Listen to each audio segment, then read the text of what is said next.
একটু বিছনা পাতি গুছাইতেছি। এটা হচ্ছে আমার ইয়ারম্যাট।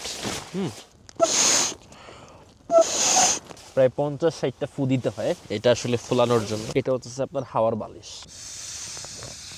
বালিশও রেডি। বালিশ। এটা হচ্ছে আপনার কম্বল ভাই। যদি আপনার বালিশ না থাকে তাহলে হ্যামক দিয়ে আপনি বালিশের কাজ চালাইতে পারবেন। আমি একটা দারুণ অ্যাপস ব্যবহার করি কোথাও ট্রাভেলিংয়ে গেলে, ঘোরাফেরার সময়। এটা প্রমোশনাল না, এটা আমার সেফটির জন্য আমি ব্যবহার করি। আইফোনের জন্য একটা আছে, অ্যান্ড্রয়েড ফোনের জন্য হচ্ছে পকেট সেন্স নাম করে একটা অ্যাপস আছে। আর আমার কাছে যেটা আছে আইএনটি থিফ, এটা দেখতে পাচ্ছেন আপনারা, আইএনটি থিফ। এটার কাজ কি? এটা হইতেছে আপনি এটা অন করে রেখে দিবেন। মনে করেন যেটা অন করে রেখে দিবেন, কেউ যদি মনে করেন যে রাতে ঘুমানোর সময় এভাবে করে আপনারা রেখে দিলেন, ওকে।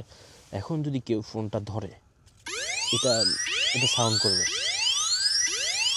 মনে করেন যে তারপরে আপনার পাসওয়ার্ড না দেওয়া পর্যন্ত এটা সাউন্ড করতে থাকবে। এই অবস্থায় আপনার ফোন বন্ধও কেউ করতে পারবে না।